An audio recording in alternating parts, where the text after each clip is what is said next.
할 말 많은 남자들이 들려주는 대한민국 정치사와 역사 그리고 문화의 비하인드 스토리, 다른 어떤 곳에서도 들을 수 없었던 비단주머니 같은 본격 정치 버라이어티. 아나운서가 아니시니까 누가 해야지. 아 진짜 뭐 하는 거야. 부끄러워하시는군요. 알겠습니다. 옛날 시간 나오네. 아나운서. 네. 다시? 제가 아나운서를 해야 자, 되는군요. 여기부터 아나운서부터. 자, 알겠습니다. 아나운서와 개그맨과 이거 악의적으로 들어선 거야? 네네네. 정치인이네. 무슨 말이 안 윤석열 나오죠? 캠프 같아. 하나도 안 맞아. 정치인과 여기 있어. 연기를 시키면 좀 제대로 해주세요. 정치인과 정치인의 정치인의 자 이렇게 네. 네. 됐어, 잘한 거야. 이제. 네. 원래 우리식 자, 오프닝. 이거 안 맞는 거 확인했으니까. 반갑습니다. 자, 우나이퍼 TV 신년 특집 리턴 투 악의정. 오늘 시작만 제가 했습니다. 네. 반갑습니다. 우나이퍼 TV 시청자분들이 너무 깜짝 놀라셨을 것 같아요 오늘. 김대범의 등장으로. 블록버스터급. 그러니까. 네. 저만 추리링이고 이거 오랜만이네. 미치겠네.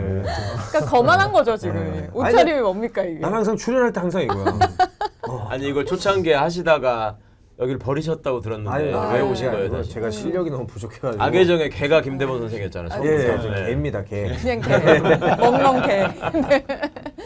그래가지고 이제 뭔가 정권이 바뀔 것 같으니까 저희 방송을 떠났다가 이제 이길 것 같으니까 돌아오신 거죠. 지지율을 보고 다시 와야겠다. 네, 최근에 지지율을 보니까 바람보다 빨리 일어서야 네, 돼. 생각보다 빨리 여기 다시 붙었습니다. 네, 그래서 우리 우상호 TV, 우나이퍼 TV 팬분들 오랜만에 깜짝 놀라셨을 것 같은데 오늘은 이렇게 초호화 특별 게스트로 함께 하겠습니다. 그래서 이제는 뭐 의원으로 돌아오신 그리고 최근에 이제 민주당 이재명 후보의 수행실장으로 활약하고 계시는 한준호 의원님 먼저 이제 오프닝을 함께 해주셨는데 어떠신가요? 네, 오랜만에? 반갑습니다. 민주당의 유일한 우상호기 한준호. 뭐 유일해. 그렇게 말하면 뭐 없어 보이잖아. 우상호 라인인 거를 최근까지 숨기셨다고. 근데 벼락 출세한 거예요. 벼락 출세. 네, 그렇죠. 대통령 후보 옆에 딱 이렇게 그러니까, 와. 늘 지근거리에서 있다는 거는 네. 선대위원장보다 훨씬 실세인 거야. 원래 권력자에 가까운 곳에 있는. 그 미래 권력인 거죠. 그렇죠. 앞으로 미건스. 저 부탁할 일 있으면 이제 우상호에게 부탁하면 아무것도 안 돼요. 야, 네가 말지도 안 돼. 근데 이제 한준호한테 부탁하면 실세죠. 저희는 애초에 이제 우상호 의원님한테 부탁을 할 생각을 안 하거든요. 해봐야 안 되니까. 돈도 없어요. 네, 그래서 우리 의원님 다음번에는 전세 대출이 또 잘 돼야 될 네, 텐데. 안타깝습니다. 많이 변했네요. 많이 변했어요. 애들 많이 컸어. 네, 그리고 또 이제 여기서 끝이 아닙니다, 여러분. 나왔다 하면 50만, 100만 조회수는 거뜬히 확보해 주시는 영세 유튜버의 심폐소생술 장인입니다. 이제 합당될 민주당의 당대표를 노리고 계시다는. 네, 최강욱 당대표님 모셨습니다. 감사합니다. 우리 이제 며칠 안 남아서. 그러니까요. 예, 당대표 자리는 이제 며칠 안 남았어. 그럼 저희 방송 올라갈 때쯤엔 아닌가요? 아니에요. 그 다음 주에. 우상호 TV에서 우상호 선배님이 늘 자랑하시던 분이 한준호 선생이랑 김대범 선생이랑 이렇게 시작한 거다라고 말씀을 하셨었는데 처음 본 거죠. 그렇죠. 아니 성함 자체가 최강이 되지 않으면 욱하는 그런. 네, 이거 웃을 줄 알았는데 아무도 안 웃고 이거. 올드한 거예요. 언제쯤 아니 근데 어딜 봐야 되는 거야? 대본 개그 보고 있으면 되나? 개빡이 하시는 게 아닐까? 개그가 나아지질 않네. 요즘 그래서 개그 말고 주식한답니다. 주식 수익률이 올라가면서 개그 실력이 떨어지고 있어요. 도이치모터스 하세요. 도이치. 네. 추천 종목입니다. 작전 세력으로 몰릴 수도 있는데. 네. 되나요? 회사는 진짜 회사는 안 망하잖아 사실. 그럼요. 회사 안 망하고 네. 아니 그 나중에 걸리더라도 나는 그냥 돈 잠깐 넣었다 뺀 거다라고만 얘기하면 돼요. 아니 그리고 본인이 BMW 타고 다녀요. 딱이네. 도이치모터스 사는 게 많죠. 거기서 샀어요 제가. 그러니까. 제 차를 도이치에서 샀습니다. 그래가지고. 알겠습니다. 저 차가 지난번에 자꾸 불나던 차. 네. 그 차인데 그거, 불이 안 났나 불도 안 보죠. 나고. 아직 불이 안 났습니다. 네, 그래서 아니 오늘 이분이 대체 왜 여기 계시는가 궁금해하시는 우리 시청자분들도 계실 것 같은데 저희가 원래 항상 함께하는 분이 오창석 시사평론가인데 오창석 평론가가 요즘에 이제 뭐 귀찮아져서 잘 저희 방송 오지도 않고 그래가지고 새끼 이거 안 되겠네 이거. 이런 분들 앞에 욕을 하면 안 되는데. 네, 그래서 오늘 특별하게 오창석 씨를 대신해서 이 자리를 또 함께 해주시기로 했습니다. 네, 잘 부탁드립니다. 네, 저 원년 멤버입니다. 네. 제 소개 왜 다 빼먹고 이거 짧게 하세요? 아니 뭐 웃기나 말도 안 되는 얘기들 막 적혀 있어가지고 너무 네. 짧게 하시네. 아 진짜. 아니 뭐 그런데 이 우리 악의정의 하나하나한 얘기거든요. 악의정의 초창기 멤버 이런 거 좀 부각시켜 주셔야지. 그건 이제 뭐 우리 이게- 우상호 의원님이 아, 진짜. 이 다시 함께 하게 된 소회를 말씀해 주실 겁니다. 네. 아니 나 진짜 반가운 게 네. 네. 초창기에 유튜브라는 걸 잘 모를 때 내가 아 예.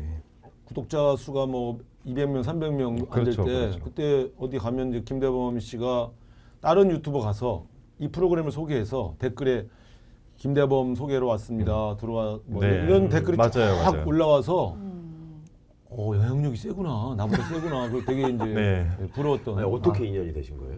제가 내려왔죠. 왜 두 분 어떻게 인연이 되신지? 저도 소개받았죠. 아 그때 아무것도 관계도 없는 우상호 사람들만. 선배님이 서울시장 선거를 치르던 준비하실 당시에 때. 제가 홍보 총괄을 했어요. 그러셨죠.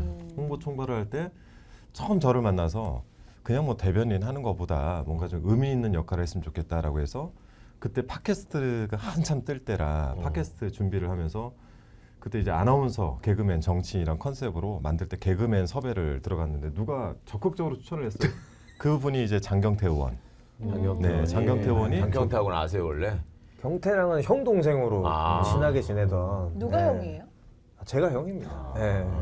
그래서 너무 동안이구나. 소개를 받고 당사 앞에서 만났는데 엄청 거만하더라고요.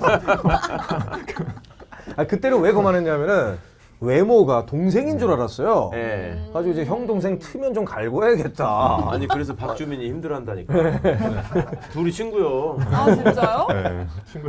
되게 버릇없는 버릇없어 보여. 아니 저 너무 동안이어서 진짜 동생인 줄 알았어요. 그래서 빨리 형 동생 터서 좀 신분도 좀 시키고 빨리 형이 돼야겠다는데 알고 봤더니 저보다 선배님의 형님이셔가지고 바로 제가 꼬리를 내렸습니다. 오해시고 동생인 줄 알았어요. 뭐 그래서 악의정이 조금 초창기에 잘 정돈이 됐죠.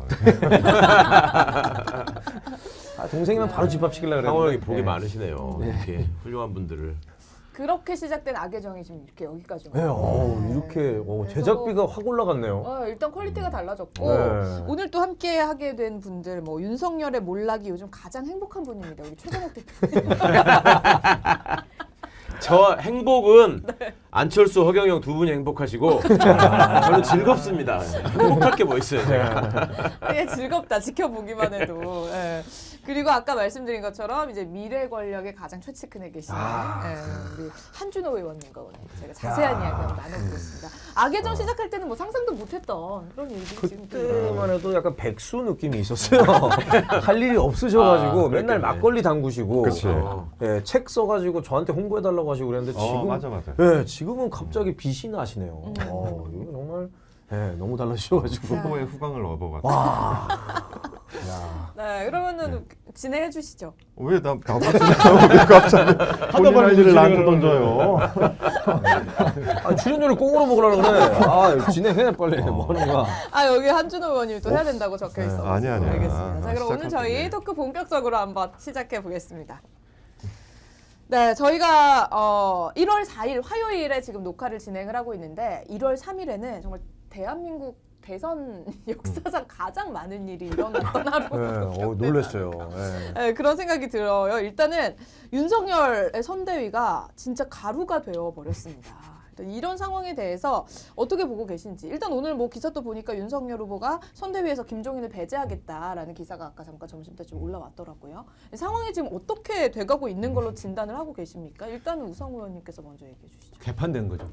그러니까 선거를 지금 60여일 앞두고 지금 뭐 당 대표하고 후보하고 싸우질 않나. 그것이 배가 아팠던지 총괄 선대위원장이 갑자기 후보하고 상의도 안 하고 선대위 해체를 선언하지 않나. 네. 이런 일은 진짜 전무후무한 일이에요. 그러니까 후보하고 상의해서 후보가 쇄신하는 걸 만들어줘야 되는데 선대위원장이 뭐 후보하고 상의할 게 뭐 있어 내가 알아서 하는 거지 하고 그냥 폭발을 시켜버리잖아요. 그래서 저런 경우는 이제 보통 아군 진지에 수류탄을 터뜨렸다 이렇게 우리가 보통 표현하는데 저런 선대위원장은 처음 봤어요. 네. 그래서 저는 이거는 정말 수습 불가능하다 이렇게 보죠. 그래서 이제 뭐 하루 이틀 더 봐야 되겠습니다만 이제 발표는 하겠지만 저 후폭풍이 만만치 않을 겁니다. 네. 근데 결과적으로 이 모든 게 결국 후보의 문제로부터 시작되어 온 지지율 하락 아니겠어요? 근데 결국 후보를 못 고치니까 좀 선대위라도 고치자 이렇게 간 건데 그거조차도 후보하고 상의 안 했다. 이건 저는 정말 내 상식으로 이해할 수 없는 일이 계속 벌어지고 있어서 이해는 안 되는데 이해는 안 바람직한 일이죠. 아주 바람직한 일. 너무 좋아요. 아, 여기 다 똑똑한 분들이시고 제가 제일 무식한데 무식한 제가 봐도 무슨 그 밴드 해체 기자회견도 아니고 무슨 아이돌 해체할 때 누구 왕따시키고 우리 해체할 거예요 이것도 아니고 좀 웃기더라고요 제가 봤을 때는. 그래서 저희 개그맨들의 설 자리가 점점 지금 줄어들고 있습니다. 너무 재밌는 분들이 많으셔가지고 얘기를 하고 있다. 어제 큰일 났어요, 지금. JTBC의 후보를 모시고 그 생방송 때문에 들어갔는데 기자들이 어제 그 얘기를 하더라고요. 우리 측은 기사량이 후보의 메시지가 후보의 메시지로 덮인다. 이래서 기사량이 너무 많아서 걸러내기 힘들고 저쪽은 너무 행보가 없어서 뭐 기사를 쓸 게 없다 그러더니 어제는 기사가 너무 많아가지고 정말 행복한 비명을 지르고 있더라고요. 총량 보존의 법칙도 아니 막 아니고. 10분 단위로 속보가 바뀌는데 진짜 헷갈리더라고. 누가 붙었다고 그랬다가 아니라고 그랬다가. 그러는데. 아니 심지어 후보가 연설을 하고 있는데 아래 자막에 후보 일정 취소. 그 뒷자리에 있었죠. 증권거래소에서. 그래서 진짜 이게 실화인가 싶을 정도로 드라마 같은 일이 많이 일어났는데 사실 우상호 의원님도 분당, 뭐 합당, 뭐 통합, 뭐 탄핵 다 겪어보셨잖아요. 네. 네. 그런 상황과 비교를 했을 때 어떠신가요? 이거는 물론 이제 제일 큰 건 대통령 탄핵이 제일 네. 크죠. 네. 제일 크지만 정당과 대통령 선거 시기 후보 관련된 일 중에는 제가 볼 때는 거의 이거는 완톱입니다. 완톱. 이건 일어날 수 없는 일들이 계속 일어나고 있거든요. 그래서 이게 도대체 왜 이렇게 자멸하지? 그러니까 이게 자멸이거든요. 사실은 뭐 우리가 이렇게 하라고 시킨 게 아니잖아요. 근데 본인들 안에 갈등을 해결하지 못해서 계속 자멸해가고 있는 건데 생각해 보십시오. 저게 이제 보통 국민들은 후보와 후보 주변을 되게 집권 세력으로 보는 거거든요. 저 사람들이 집권하면 저런 모습을 보여주겠구나. 윤석열 후보가 집권하면 저런 일이 대한민국의 집권당에서 늘 벌어질 수밖에 없는 일이라고 생각하면 아찔하죠. 그게 안 찍죠. 그러니까 그런 정도의 충격적인 일이에요, 저게 지금. 네. 그러니까 전무후무한 후보가 역사상 등장을 하니까 전무후무한 일이 생기는데 저는 그 생각을 해봤어요. 오다가 문득 생각이 들었던 게 왜 캠프 꾸리면 이름을 멋지게 만들었잖아요. 그렇죠. 진심 캠프, 뭐 희망 캠프 뭐 이런 식으로 여긴 배신 캠프야. 그러니까 후보 자체가 문재인 네. 정부를 배신한 놈이 나와서 후보가 네. 됐고 여기 후보의 핵심 관계자들을 대통령 후보한테 노미라니. 아니 남자니까 아니, 그럼 여자면 혹시 그 표현을 쓰시려고 그랬나요? 참 안 쓰잖아요, 제가. 아니 근데 거기 소위 말하는 그 핵심을 구성하고 있는 분들도 보면은 권성동, 장제원 두 분이 저기 박근혜 대통령이 편지를 배신자라고 했던 그렇죠. 사람 아니에요. 네? 거기다가 주호영, 윤한홍 이분들이 또 거기서 중요한 보직을 맡으셨잖아요. 그 양반이 홍준표 선생이 이거 나를 배신한 사람들이다라고 공개적으로 하신 분들이잖아요. 거기 다 모여 있으니까. 그 다음에 우리 뭐 김종인 위원장님이야 뭐 말할 것도 없이 뭐 왔다 갔다 막 하시니까. 지금 막 더불어민주당을 도와주세요. 이거 걸고 다니시던 이게 돌더만 사진이. 그러니까 그거를 보시는 분들은 이게 막 헷갈리는 상황이었는데 다들 이렇게 뭐랄까 그동안의 그 특기들을 다 함께 발휘를 하시다 보니까 이게 유지가 안 되는 것 같아요. 김한길 대표도 이제 그렇죠. 거기도 또 네. 빠질 제가 수 대표로 모시던 분들이라서 어제 오후 2시에 그 SBS 주영진의 브리핑을 보면 이상일 전 의원이 나오시는데 그 앵커가 이렇게 질문을 해요. 아니 후보가 문제라고 하는데 왜 선대위를 해체합니까? 이렇게 아, 근데 저는 질문이 있는 게 후보를 교체할 수 없으니까. 질문이 있는 게 궁금한 게 윤석열 후보가 우리 또 청년들에게 희망을 준 게 이제 앞으로 앱으로 일자리를 구할 수 있는 시대가 온다고 그래서 그런 시대가 정말 오는 건가요? 3년만 기다려. 3년만 기다리면 되나요? 아니 이미 구하고 있었는데 앱으로 이미 구하고 있었는데 정말 신선한 소식이었습니다. 그러니까 어제 일을 한 번 더 그럼 정리를 해보면 네. 가장 처음은 이제 오전 10시경에 신지혜 사퇴 속보가 뜹니다. 네. 일단은 근데 이제 신지혜 씨가 이준석 대표를 저격을 하면서 이준석 때문에 지금 지지율이 이렇게 됐다 이렇게 저격을 하면서 사퇴를 했거든요. 그러면서 이제 윤석열 후보가 선거운동의 오늘 일정을 다 취소를 하고 선거 6개 본부장 전원 사퇴 예정이라는 연이어 속보가 계속해서 뜹니다. 일단 신지혜 저격과 사퇴에 대해서는 어떻게 보셨나요? 그거는 이제 김종인 선대위원장 작품이라고 봐야 돼요. 아 사퇴하게 만든 예. 게. 네. 여러 사람이 권유했다고 하잖아요. 네. 그러니까 이제 이분이 단단히 결심을 하고 이제 이 정리대로 들어간 거죠. 그러니까 뭐 그건 이제 후보도 아마 동의했을 테니까 그 정도까지는. 근데 그렇게 되면 그 사람 데려온 사람이 난감하잖아요. 그러니까 김한길 대표 그만둘 수밖에 없잖아요. 이게 뭐냐면 여기는 이런 문제를 그렇게 상의를 안 하고 일방적으로 저질러서 그 문제에 연관되어 있는 사람들이 이게 뭐지? 이렇게 하면서 이제 그러니까 이 사람들이 그만두면서 그냥 안 그만두고 땀을 막 씹잖아요. 그러니까 지금 보면 이 신지혜 씨가 이준석 욕하고 네. 제일 황당한 분은 일주일 전에 선대위원장 된 김민전 교수가 일주일 만에 잘리면서 그 양반도 이준석 하태경 무슨 성 관련된 게 있는데 그만둬라. 네, 책임져라. 그러니까 이 양반들이 보면 그냥 그만두질 않고 폭탄을 하나씩 던지면서 그만둬요 다. 네. 그래서 뭐 그러니까 저 캠프는 계속 폭탄이 터져. 권선동 뭐. 어이가 없죠. 그러니까 패신 캠프에서 폭탄 캠프로 지나가고 있는. 그래서 바람직하네요. 저게 이제 저렇게 되면 새로운 인물들이 서도 그 캠프가 정상적으로 가동되기가 어려워져요. 저 후유증이 너무 커요. 그러니까 새로운 방향을 정해놓고 캠프를 이제 쇄신을 해야 되는데 그러면 이 기존 캠프를 그만두고 어떤 비전으로 새로운 캠프를 만들 거냐? 그러면 좀 말끔히 정리가 된 상태. 그래서 흔쾌하게 다들 후보를 위해 물러선다.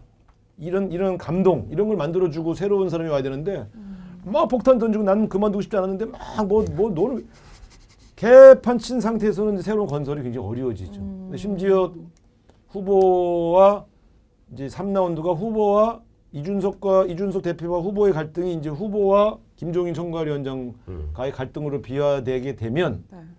선거는 끝난 겁니다. 더 치를 수가 없어요. 그렇죠. 그러면 지금 윤석열과 김종인의 관계는 어떻게 정리가 될까요? 1월 2일부터 두 분이 만났다는 거 아니에요? 네. 지금 나오는 보도에 그게 제일 나오는, 신빙성이 네. 있는 것 같던데 1월 2일 날 만나서 이거 이대로는 안 된다, 개편해야 된다라는 얘기를 하고 근데 윤석열 씨는 요 정도 선에서 하자. 안 된다, 너 그렇게 하면 안 된다. 그래가지고 둘이 합의가 안 되고 그러니까 3일 날 아침에 그냥 혼자서 터뜨렸다는 얘기인 것 같던데 저는 그냥 유권자로서 궁금한 게요. 저는 캠프 그런데 해본 적이 없어갖고 우리 후보를 당 대표인데 우리 후보 그러니까 우리 이재명 후보의 경우에도 선대위를 한번 개편을 했잖아요.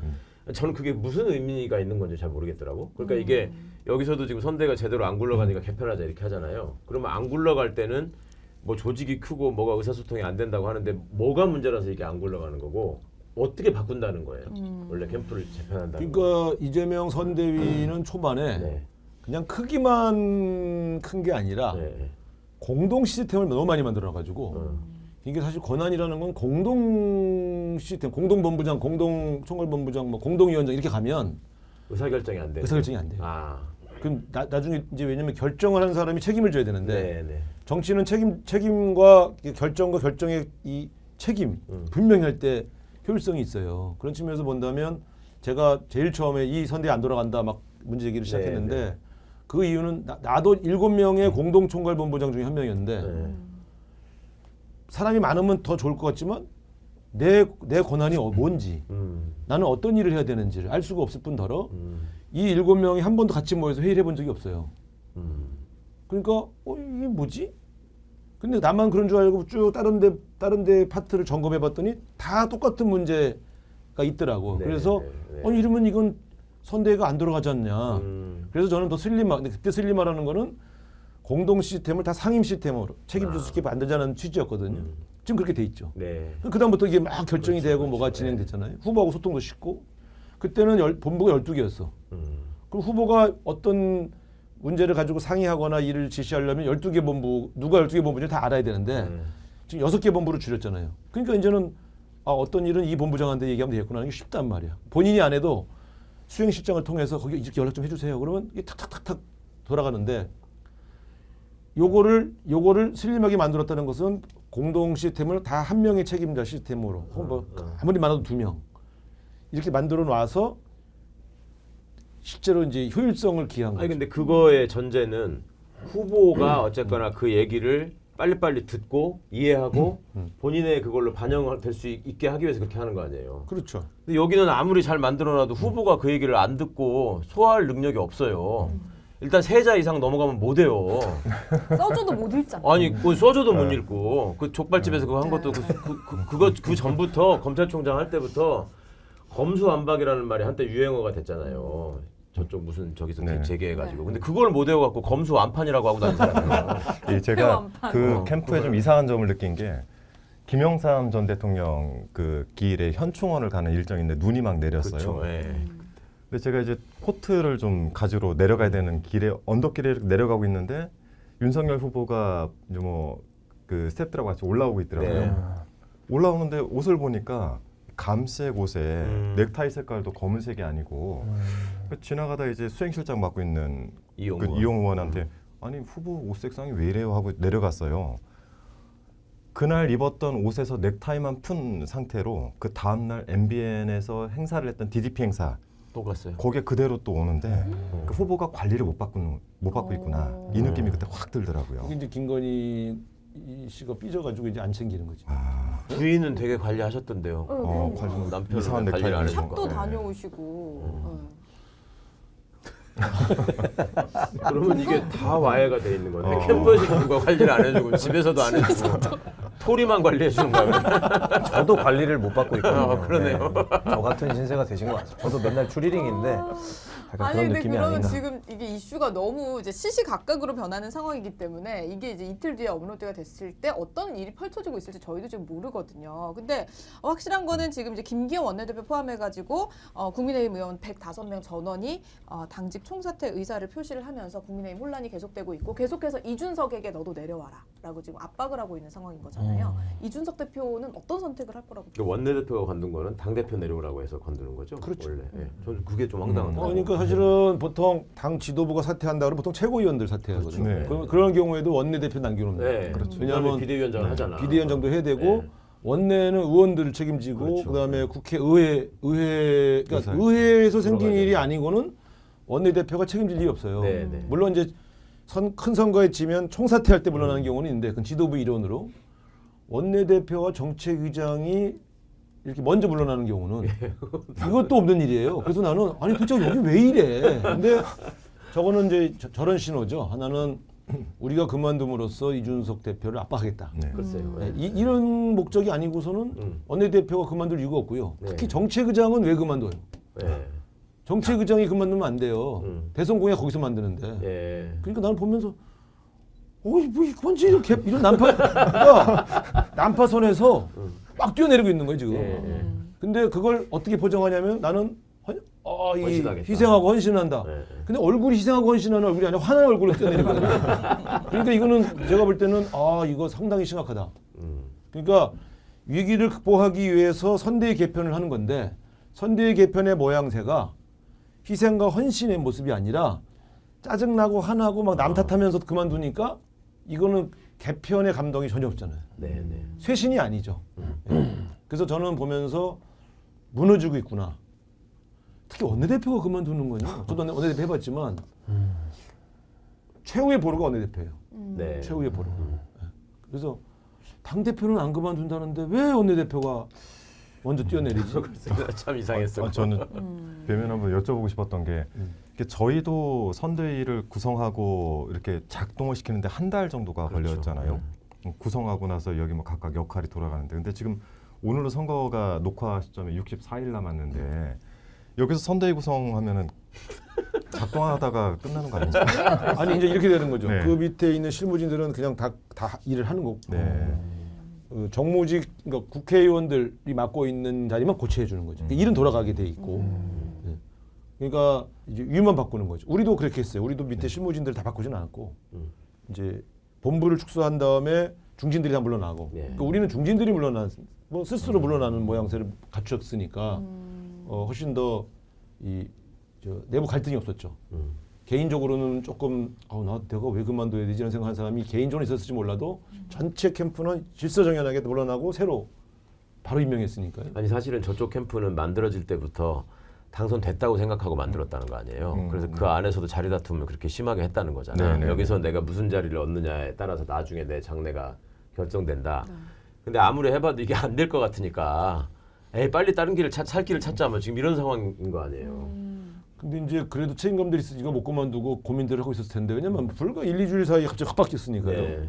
사실은 다 내재돼 있던 건데 그래서 개편 자체의 필요 저는 사실은 뉴스공장에 나가서 김어준 씨가 지금 저 당은 그럼 어떤 대책이 있나요? 그래서 후보를 교체하거나 후보를 변화시키기가 굉장히 어렵고 네.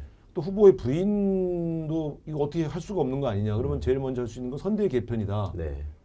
그랬더니 한 시간 후에 한 30분 후에 김종인 박사가 네. 선대 개편을 주장하더라고요. 그래서 뉴스공장 들으셨나? 근데 어쨌든 그래서 이제 바로 그렇게 됐는데 나는 그래서 굉장히 잘 상의가 된 줄 알았는데 점심 때 나온 뉴스가 후보하고 상의 안 했다. 내가 후보하고 왜 상의하냐? 그래서 아니 후보하고 상의 안 하면 누구하고 상의하지? 그때가 증권거래소에서 개장식 행사라고 그렇죠. 있었고 네. 제가 윤석열 후보 바로 뒤에 앉아 있었는데 끝나고 나서 이제 백브리핑이 양 후보 간에 잡혀 있었어요. 근데 그때까지도 인지를 못하고 있더라고요. 전혀 모르고. 네. 아, 본인의 일정. 근데 저거는 그러니까 거의 쿠데타라는 말이 나오는 게 김종인과 쿠데타다 말하는 거는 상식적으로 보면 네. 개편을 주장할 수는 있는데 개편할 때는 보통 개편안을 만들고 개편을 해요. 예. 그래야 그래야 신속하게 되겠죠. 예. 그러니까 후보하고 상의도 안 했다 그러면 개편안이 없는 거예요. 근데 아니 이게 뭐 아무리 급해도 어쨌든 제가 정말 경험이 많은데 내 상식으로 이해가 안 가는 거죠. 그러면 저쪽 우리의 개편은 질서 있게 하고 바로 임명한 거잖아요. 개편안. 네. 네. 저쪽은 지금 안이 나오는데 이게 오래 걸릴 거예요. 왜냐면 미리 어떻게 개편한다는 안과 사랑까지 고민해놓은 상태가 아니니까. 그래서 결국 시간이 중심으로 저거를 가겠죠, 정상적으로 돌리는데 아무리 빨라도 2주일 걸려요. 그럼 1월 중순이잖아요. 그럼 뭐 나는 내 상식으로는 저거는. 그러면 이번에는 토론회는 볼 수 없는 건가요? 저 대선 토론회를 제일 좋아하거든요. 그래서 근데 빵빵 터져요. 근데 이번에는 토론회를 못 보니까 아니 이거. 법적으로는 3번은 무조건 의무적으로 하게 돼 있어요. 네. 근데 그 벌금 500만 원인가 내면은 또 안 해도 된다고. 예. 아 그래요? 아, 근데 안 뭐 되는데. 김건희 씨 통장 잔고가 얼만데? 1,500 정도 그냥 낼 수 있는 거 아닐까요? 아니 그거 돈 없어가지고 저기 재판 지고서 돈 안 갚아줬다가 나중에 이자 붙여서 또 부랴부랴 갚고 네, 그랬잖아요. 8,500만 원. 네. 아, 토론회 봐야 되는데. 아. 아니 근데 이거는 뭐 카더라긴 하지만 이준석을 내려오게 하고 나경원 전 의원이 이제 비대위원장을 할 수도 있다. 뭐 이런. 아니 지금 이준석 대표를 그만두게 할 수 있는 방법 없어요. 그렇죠. 예. 이제 다른 최고위원들이 일괄 사퇴하는 건데 네. 그러면 이제 선대위도 완전히 무너져서 새로 짜야 되고 당 지도부도 새로 짜야 되고 그러면 원내 지도뭐 없고. 선거 못 치러요. 원래는 당 대표가 물러나면 저럴 때 급할 때 원내 대표가 비대위원장 하는 거거든요. 네. 그럼 이제 비대위원장을 누구를 할 거냐고 또 싸우게 될 거고 이준석 대표는 물러날 생각이 없으니까 이준석 대표를 물러나게 하는데 또 한 2, 3주의 갈등이 있고 그래서 전 선거 못 치러요. 그래서 지금은 이준석 대표를 그만두게 하는 거는 거의 진짜 저거는 거의 자폭 가깝게 됩니다. 근데 오늘 보니까 뭐 김용남 의원이나 뭐 김경진 의원이나 다 이준석이 내려와야 된다. 계속 그렇게 라디오에서 얘기를 하시더라고요. 거기는 이제 검사 출신들이니까 네. 그러는 거고 검사 출신 아닌 사람들과 검사 출신 사람들이 달라 지금 보면 검사 캠프로 다시 만들 것 같아요. 검사 캠프. 배신 캠프, 폭탄 캠프, 검사 캠프. 그다음에 전부 피고인 캠프 이렇게 가는 거지. 나는 한준호 의원이 잠시 여담인데 지금 우리 이재명 의원 수행신작을 한다고 했을 때 좀 걱정되더라고. 너무 잘생겨가지고 후보가 상대적으로 키도 작고 나이 들어 보이고 이러면 안 되잖아요. 그래서 바로 우리 후보의 바로 뒤에 서 있지 말라 내가 그렇게 조언을 했는데 그래서 윤석열 뒤에 앉아 있는 거예요 주로. 그 얘기 하려고 그랬어. 앵글이 옆에서 이렇게 잡으니까 항상 윤석열 한준호가 같이 잡혀. 그거 잘 뽑았더라고. 아주 돋보이게. 가끔 듣다 보면 이게 칭찬인지 뭔지 잘 모를 때가 있죠. 칭찬이지. 그런 자리는 전략적으로 지정하시는 거예요? 아니 실제 후보께서 네. 제가 오늘로 수행한 지 64일째고 64일 남아서 딱 중간인데 64일 전에 후보께서 저희 지역구 첫 일정을 잡아서 온 거예요. 뭐 네트볼을 한다고. 고향에. 그리고는 점심을 먹는데 한준호 의원 수행에 대해서 많은 사람들이 추천을 했는데 우려의 목소리가 있다. 생긴 것 때문에. 그래. 그래 어떻게 하겠냐 그래서 본인이 본인 목소리로 지금 아니, 이거 이거 저런 얘기를 어떻게 아니, 해요? 아니, 이건 아니죠. 이거 이해해줘야 돼. 뭐. 잘생긴 것들은 지가 잘생긴 거 알아. 아 진짜 인정해줘야 돼, 너무하네. 아 공부도 잘해 얼굴도 잘생겼어. 이거 뭐나 같은 놈은 어떻게 살아야 되는 거야? 아 오랜만에 악의정 온 것 같다. 너무 재수 없다 진짜. 아, 처음에 가실 수도 있는데 그러실 거예요. 아니 얘기는 마무리하게 해주세요. 늘 이랬어요. 멈추시나요? 아니 얘기하다 멈추시나요? 그래서 외모 때문에 조금 여기서 이슈가 더 얘기하면은 있었다. 진짜 그거는 망신이지. 아, 내가 볼 때 되죠. 악의정을 시청하시는 분들에게 제가 욕을 먹을 것 같아요. 아 형님도 사실 외모 가지고는 할 얘기 없어요. 아니요, 기만적으로 나는 잘 먹은- 저 정도 수준이 된 적은 한 번도 없어요. 왜 당 대표를 늙은 사람으로 만들어 친구인데 나이도 어린 친구를 우상호랑 친구라고 하면 사람들이 다 아닌데 작은 아버지 같은데 막 이렇게 하는데 지금 아, 연길이 그래 어. 연결해서 그런 스트레스를 주고 아주 스트레스요. 제가 아는 어떤 돌싱 아줌마가 소개시켜 달라고 우상호 형이랑 방송 같이 하는 거 봤다 그래서 아 유부남입니다 해서 제가 물리쳤습니다. 네. 그 정도 작은 음 없는 남자가 어디 있어? 그 사람아. 근데 왜 돌싱? 나이가 좀 많으신 분이 진짜로 소개시켜 달라고. 아, 보통 60대들이 날 좋아하더라고. 네, 그분도 60대셨는데 그렇죠. 소개를 강력하게 해달라고 그래서 같은 60대끼리 알아보잖아. 아니 사실 윤석열하고 나이 똑같잖아요. 비슷하잖아. 누가? 아니죠. 아니 거기 아니, 70번이지. 나 2살 거의 이지. 60. 아이 그걸 또 속이려고 그래. 그냥 아, 비슷하다고 그래. 윤석열 후보가 나이가 더 60. 60년생. 79 학번인가요? 예. 아니, 그때 태어났는데 야 정말 제가 이렇게 어리다는 느낌을 받는 게 오랜만이네요. 아니 2살 차이밖에 안 나는데 비교를 해보시라고 우리 윤 그러니까 후보님하고 보면은 거기도 작은 아버지잖아. 네. 아, 작은 근데 아버지 많아 좋겠어요. 이게 또래. 굳이 술 때문도 아닌가 봐요. 왜냐면 그러니까 술- 윤석열 술도 잘 하시는데. 맨날 드시잖아요. 이거 참. 아니 근데 윤석열 후보는 술을 막 압수당하고 그런다는 거. 최근에 7병 포도주. 아, 술을 또 안 주면 빨리 가시더라고요. 제가 강원도 나는 출신인데. 그런 보도가 나오는 것도 신기해. 그 사람들은 그렇게 얘기하면 그게 긍정적 이미지라고 생각하고 약간 친숙하고 뭐 그런. 그거를 릴리스를 하는 모양인데 후보가 금주령 내렸는데 침대 밑에 와인을 숨겨놨다. 이게 왜 긍정적인 뉴스가 되냐고 말도 안 되는 소리지. 그러니까 보면서 어떤 정무적 판단들이 굉장히 아니 그 밑자락 아니었어요? 새해부터 달라지겠습니다 하고 1호가 술을 안 먹겠습니다. 그래서 원래 아침 일정은 잘 안 하는데 후보가 이제 그 위기감을 느껴가지고 아침 일정도 나오기 시작했다. 근데 본래 이분이 검사 때부터 버릇이 밤 되면은 이제 자기가 대장하면서 막 술을 마셔. 자기가 막 술 돌리면서 야, 마셔, 마셔 이렇게 하고 이제 그러다가 도리도리가 생긴 거예요. 술 마시라고 막 이렇게 돌리다가 술 돌리다가 이렇게 막 돌리다가 돌리네. 아침에 출근을 하잖아. 출근하면 이제 그때부터 앉아가지고 뭐 보고를 할 거 아니에요. 총장하거나 이럴 그렇지. 때. 그럼 자기 마음에 좀 안 드는 보고를 하잖아요. 그럼 막 소리 지르면서 쌍소리를 해. 그게 습관이었어요. 아, 그 이용 씨한테 야, 미리 준비해야지 이 엑스에 한 거. 네, 뭐 하여튼 그 버릇이 습관이 지금 후보가 돼가지고도 그대로 나오는 거예요. 그러니까 이게 관료가 정치인으로 변신하려면 그 세탁 과정이 있어야 되는데 그게 없이 그냥 오니까 아직도 자기가 총장인 줄 알아. 나는 그거 보면은 아이고 막 자꾸 웃음이 나와서 아이고 하던 거 또 하네. 막 이래.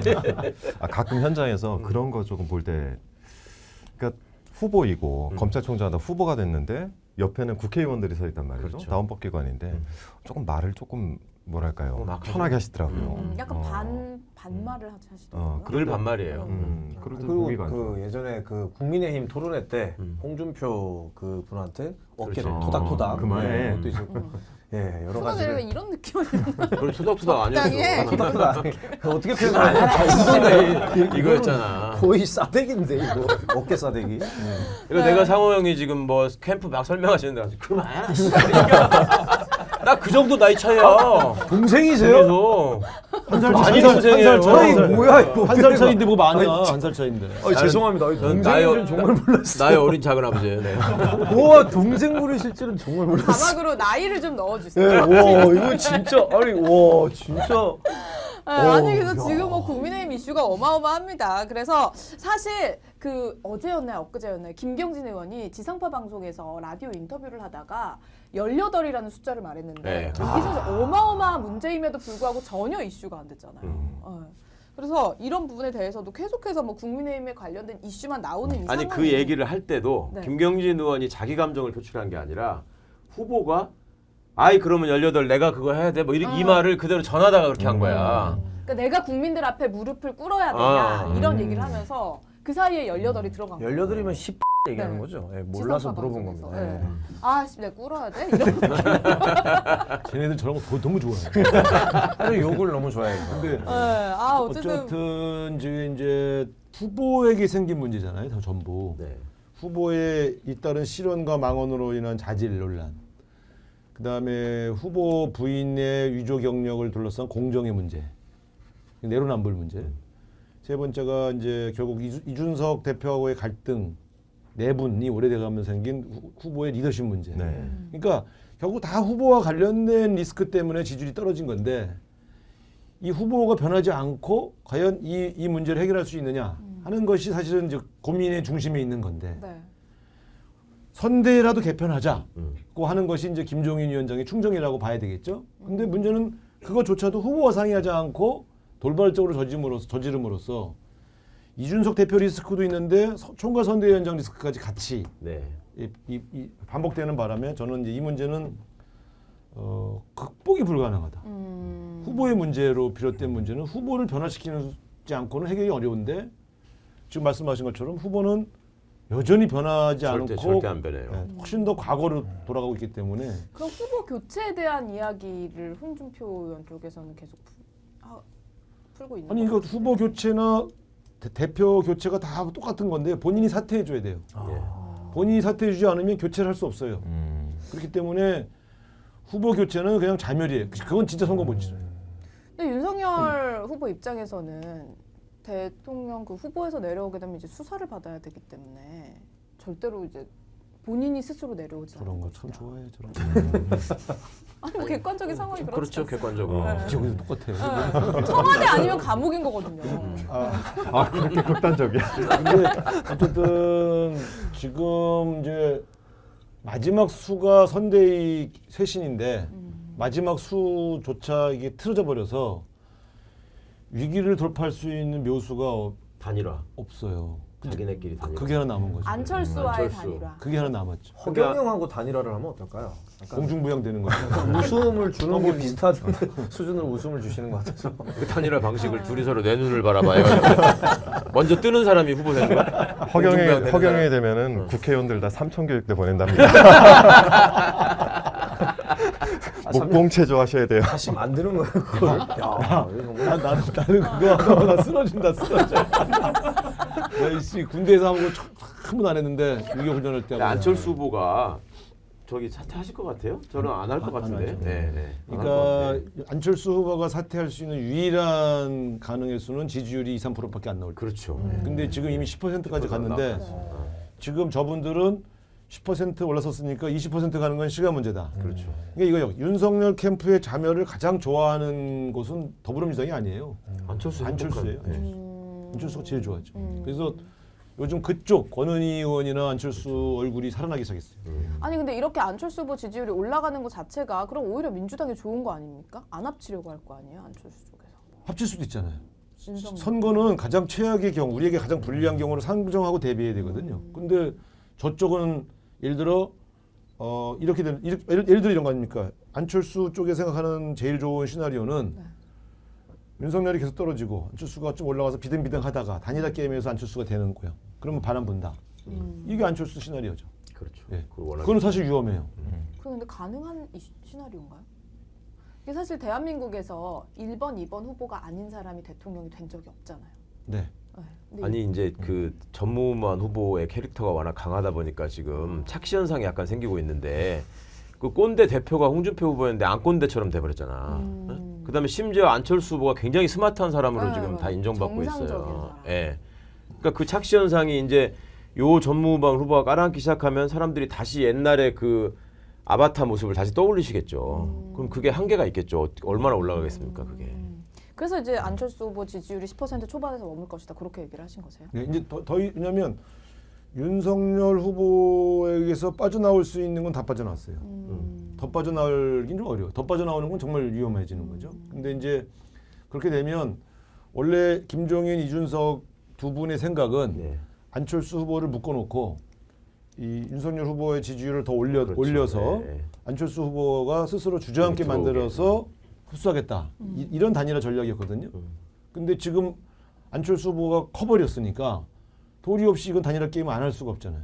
왜냐면 그렇죠. 지금 만약에 안철수 후보가 끝까지 완주하면 100% 이재명 후보는 당선됩니다. 네. 네, 저건 완전히 보수 분열이니까. 근데 저 둘이 마지막에 나중에 극적으로 단일화가 되면 이건 또 상황이 어떻게 될지 몰라요.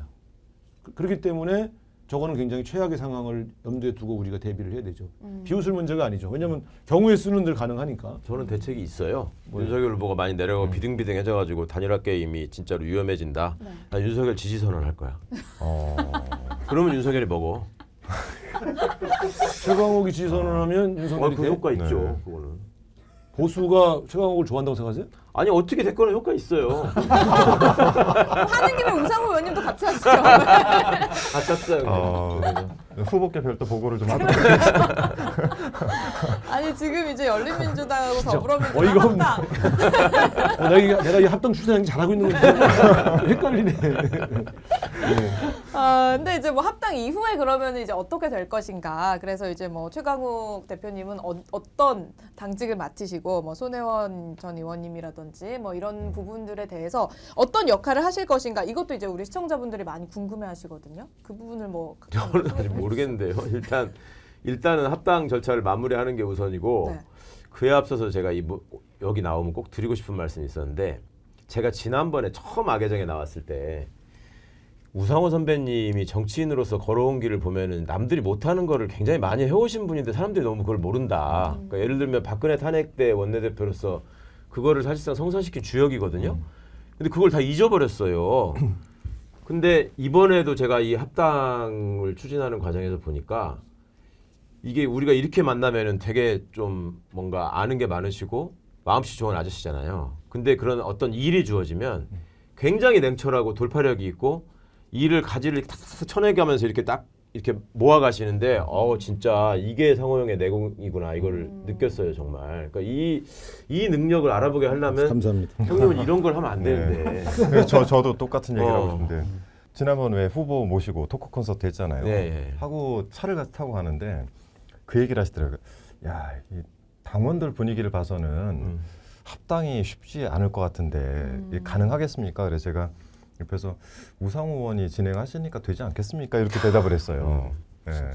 진짜 그래서 아부 저도 잘 떴네. 네, 아니 아부가 아니라 아니야. 진짜 이렇게 얘기했습니다. 이거는 진심이야. 내가 입증할 수 있어. 예전에 네. 서울시장 처음에 이제 네. 캠프 꾸리실 때 우리 이제 철험회잖아요. 뭐 얘기를 하는데 한준호 의원이 자기는 우상호 선배를 무조건 돕겠다는 거예요. 그래서 내가 그때 상호이 좋은 사람이지만 안 될 것 같은데. 넌 MBC 출신인데 박영선으로 가라. 그랬더니 아니래. 자기는 상호 형한테 겉에서는 나 독립투하고서 없다고 소리 나고. 아니 현실은 냉정하게 내가 냉철하네. 보는 거죠. 근데 그 통화 과정에서 이제 우리 최강욱 대표 리더십이 빛났어요. 그래서 이제 여기서 이런 얘기하면 안 되지만 이제 합상 대표단 단장은 정봉주 의원이 했는데 정봉주 형이 좀 약간 껄렁껄렁하거든. 근데 약간 그 형은 약간 떠 이렇게. 그러니까 처음에 시작은 같이 시작했는데 나중에 보면 나는 이렇게 걷고 있는데 이 형은 떠 있어 이렇게.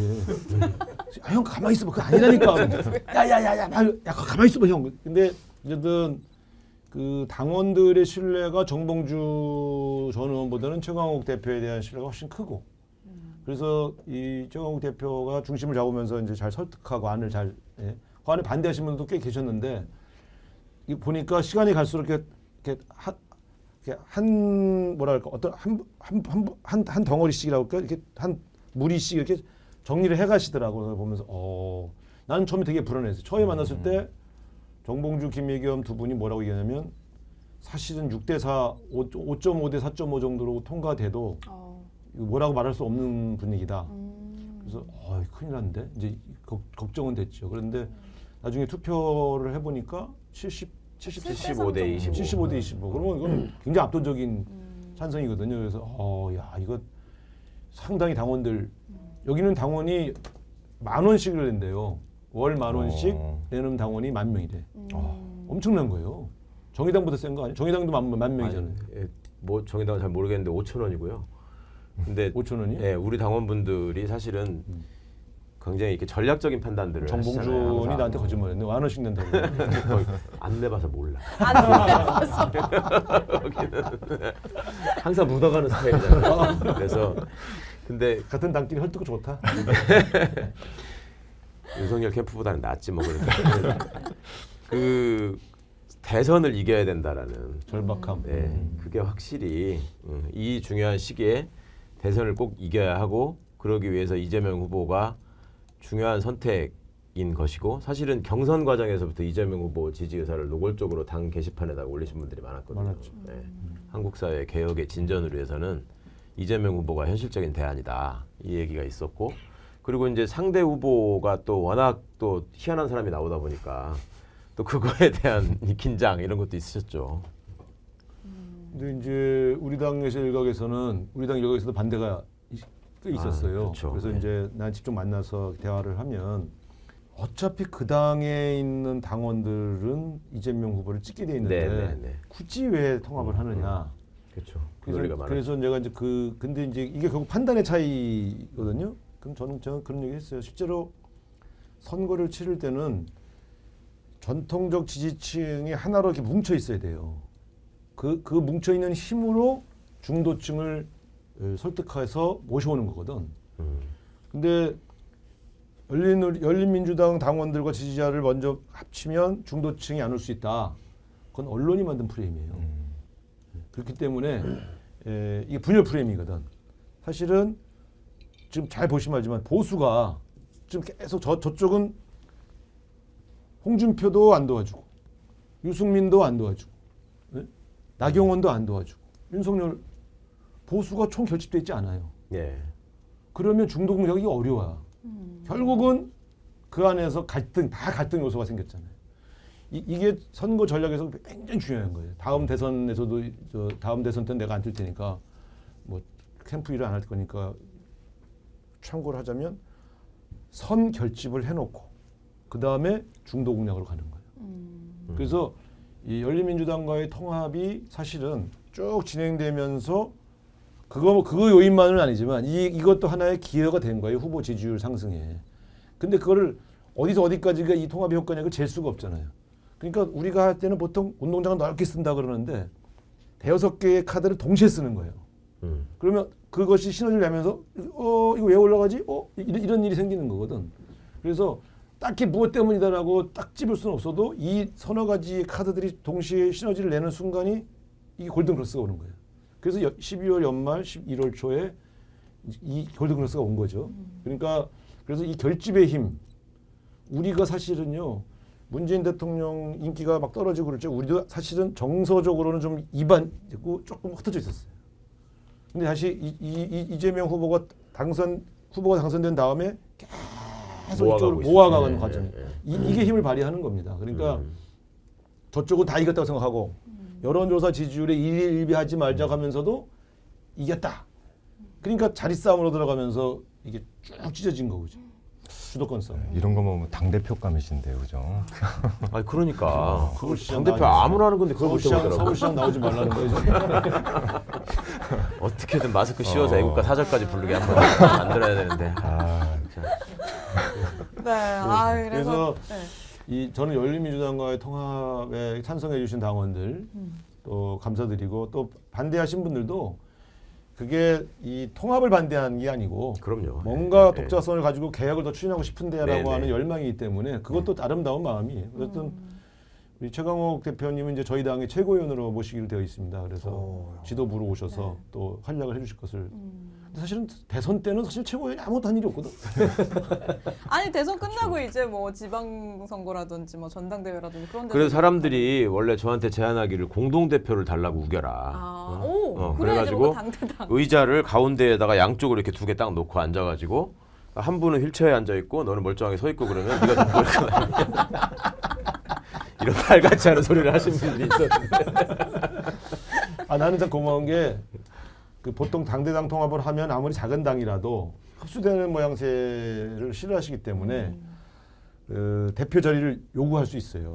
근데 이번에 열린민주당의 지도부들이 무슨 지분을 요구하지도 않고 또 어떤 그런 이런 이제 말하자면 대표 자리를 달라고 요구할 수 있거든요. 절충할 수 있어. 나는 그 마음의 준비를 하고 갔어요. 네, 못 준다고 얘기하려고. 근데 그런 자리 요구를 안 하시더라고. 그걸 보면서 내가 이거 되게 이 열린민주당의 지도부들이 순수하구나. 그러니까 조금이라도 더 그분들의 자존심을 세워드리는 협상을 하고 싶더라고. 합당을 하게 되면 이름은 어떻게 바뀌나요? 더불어민주당으로 하기로 했어. 아 그냥 그대로. 왜냐면 이게 우리 후보가 더불어민주당 후보로 좀 돼 있어서 물론 이제 이런 제안도 있었죠. 앞에 더불어 띄고 열린 띄고 그냥 민주당으로 하자. 아니 그 더불어민주당 로고나 뭐 디자인이나 다 열린민주당 손혜원 의원님이 하신 거예요. 뭘 바꿔? 원작자가 거기에 계시니까. 그럼. 아니 근데 그 손혜원 의원님 같은 경우에는 대선에서 어떤 역할이나 이런 것들을 그럼 합당 후에 좀 같이 하시는 건가요? 물론 이제 최선을 다해서 돕겠다고 하셨고요. 네. 지금도 이제 우리 민주당에서 지역에 내걸고 있는 프랭카드 디자인이 너무 마음에 안 드셔가지고 매일매일 한탄을 하고 계십니다. 저게 뭐냐?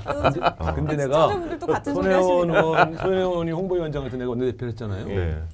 성격은 되게 좀 거칠고 직설적이에요. 네. 그리고 자기가 생각하는 내용들을 안 따라오면 막 이렇게 좀 그렇죠. 흥분하는 스타일인데 이 홍보를 다루는 일섬 씨는 나무랄 데가 없어. 정말 잘해. 아, 진짜 최고시죠 정말. 아니 그러니까 플랜카드가 이제 우리가 플랜카드 많이 걸잖아요. 그 이전에는 뭐 고딕으로 해서 이제 우리 마치 우리 운동권 플랜카드 걸듯이 문장도 그렇죠. 그랬거든요. 그래서 전체적으로 한눈에 안 들어와 플랜카드가. 근데 이분이 딱 디자인 해갖고 와서 딱 지도부 책상에 딱 놓잖아. 사람들이 다 오. 그러니까 이 디자인이라는 개념이 네.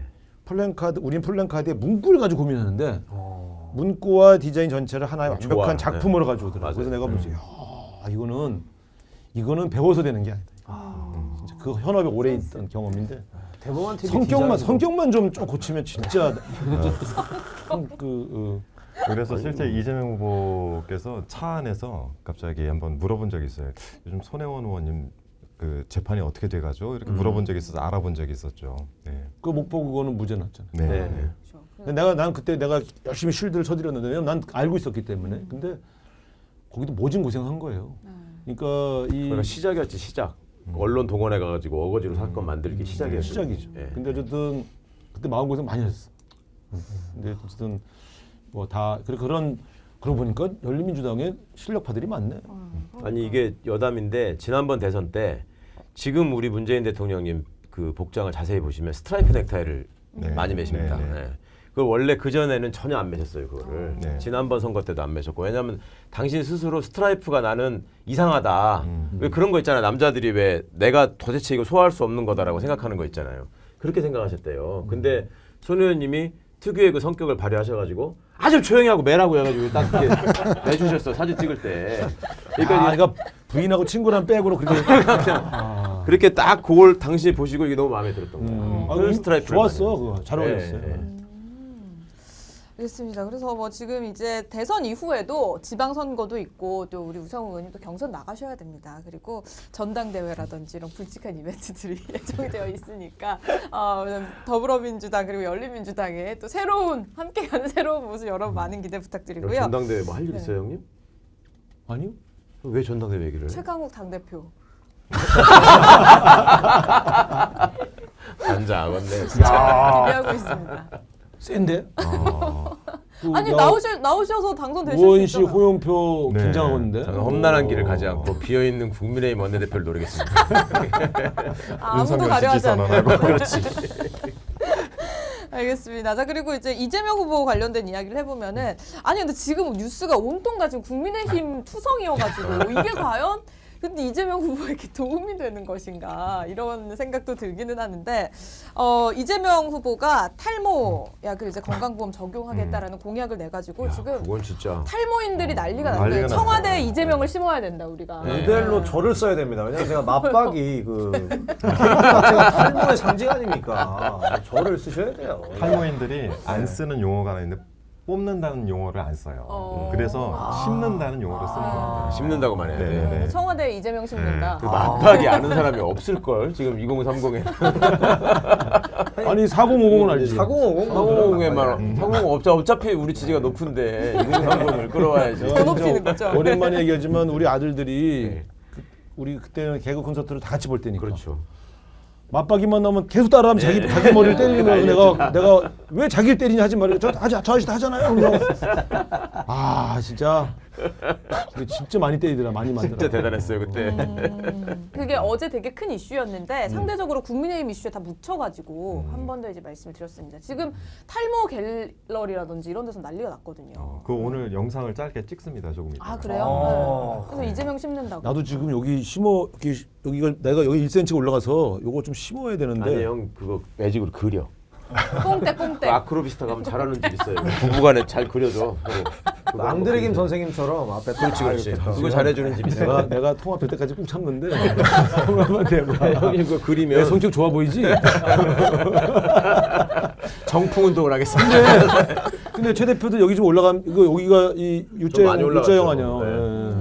예. 저도 탈모인이었는데 아침에 보면 여기 많이 이게 비어 있으니까 올라갔죠. 이게 휑한데 나 그 이 정도 아니었거든. 근데 진짜 나도 고민이 되더라고. 같이 그리러 갑시다 아크로비스타. 심자. 그 집 알아요. 건강보험 제가 잘하는 된다는데 아니 뭐 그리는 그죠? 거는 바로 지워지잖아. 두 분 다 이제 이재명 심으시고. 아니 그거를 이렇게 연결해서 하시던데 전에 후보끼리 앉아 있을 때 왜 우리 이재명 후보님이 머리 심으셨냐고 물어봤잖아. 그게 공약이 된다. 딱 그래가지고 언제 어디서나 국민을 생각하는 이재명과 이렇게. 윤석열도 도움이 생각해 주네. 되니까 폭용 수술도 좀 보험이 되는 걸로 좀 이렇게 좀 바꿔주시면 좋겠습니다. 갑자기 포경할 일이 있어요? 아니 이거 애기들 하는 거니까. 요새는 안 해요. 이제 트렌드가 바뀌어서. 바뀌었나요? 아 진짜 연식이. 네, 아니 그래서 지금 이제 이재명 후보의 호위무사로도 활약을 하고 계시니까 그 수행실장님이 그 선거운동 하면서 좀 재밌었던 에피소드라든지 이런 거 얘기를 좀 아니 해주세요. 실제 근데 궁금한 게 네네네. 나도 정치인이고 나도 선거를 치러본 경선 후보기도 하지만 또 국회의원 선거 여러 번 치렀으니까 이 후보가 차 안에서 가장 많이 하는 행동은 무엇입니까? 이거 지금 뭐 이거. 휴대폰. 아, 휴대폰으로 내 이름 검색. 네.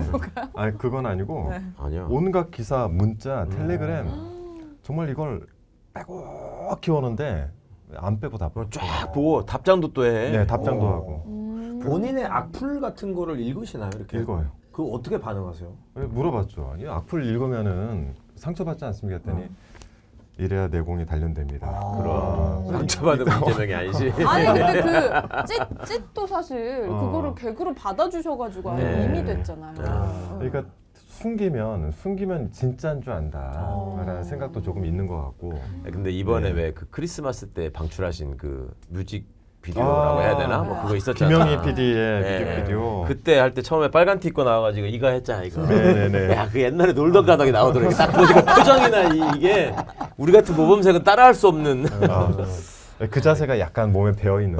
딱 이게 나오던데 이렇게 하고 침 뱉던 그 시절에 그게. 저희가 TV 그러니까 방송에 나갈 때 항상 이제 제가 보면 이제 뭐 방송하던 사람이니까 그러니까 넥타이 길이도 좀 줄였고 네네. 넥타이를 늘 좀 길게 매는 버릇이 있어 넥타이를 좀 많이 줄였어요. 줄이고 뭐 이제 이게 오늘 여러 가지 지적당하는 것 같은데. 예. 줄이고 이제 그 옷 입는 방법이나 저도 이제 스트라이프 넥타이로 다 바꿔드렸는데 근데 이제 가면은 제일 먼저 하는 게 넥타이하고 이 핀마이크 바주로 들어가면서 절대 고개 삐딱하게 하지 마시고 고개 신경 쓰세요 이러고 나와요. 근데 이게 약간 버릇이 좀 있는 것 같아요. 네. 맞아 이렇게. 근데 이게 왜 얘기하는 게 그러냐면 있어. 그쪽 귀가 좀 잘 안 들려요. 살짝 귀가 예전에 어렸을 때 그 공장에서 일할 때 영향 때문에 한쪽 귀가 좀 약간 안 들려서 이렇게 하는 버릇이 좀 있습니다. 네. 재밌는 얘기는 아니었다. 아니 새로운 소식이니까. 네네네. 뭐 그런 네. 소소한 얘기들이 재밌지. 네. 아니, 그러니까 사실 뭐 후보를 가장 가까이에서 보고 계신 분이기 때문에 또 그런 궁금한 것들 있잖아요. 뭐 성격이라든지 버릇, 뭐 버릇, 성격, 예, 이런 그렇죠. 것들, 뭐 식성이라든지 음식은 뭐 제일 많이 드세요? 근데 사실 시간이 잘 없죠. 막 그렇게 계속 밥 먹을 시간이 제대로 앉아 밥 먹을 시간은 거의 없고. 그러니까 아침 식사를 할 시간들이 조금 있는데 아침부터 일찍 움직일 때가 많아서 네. 식사는 아침에는 거의 못 하는 걸로 알고 있고요. 점심이 그래서 중요한데 점심 도시락 먹는 걸 굉장히 싫어해요. 왜냐면 도시락을 싫어하지는 않았는데 저희가 메타버스 타고 다녔잖아요. 지금 5군데를 다녔는데 매번 도시락이고 저도 그냥 차 안에 달리면서 김밥 그냥 몇 줄 이렇게 먹고 끝나고 그러는데 어느 날부터 도시락이 올라가면 얼굴 표정이 약간 싫어하는 느낌이 나는데 아 이건 안 되겠구나 하면 국물 있는 거 좀 넣어드리기도 하고 근데 식성이 우상호 선배님하고 비슷하세요. 아 그래요? 왜 어떻게 우상호 선배님이 보면은 날 거 잘 안 드시죠.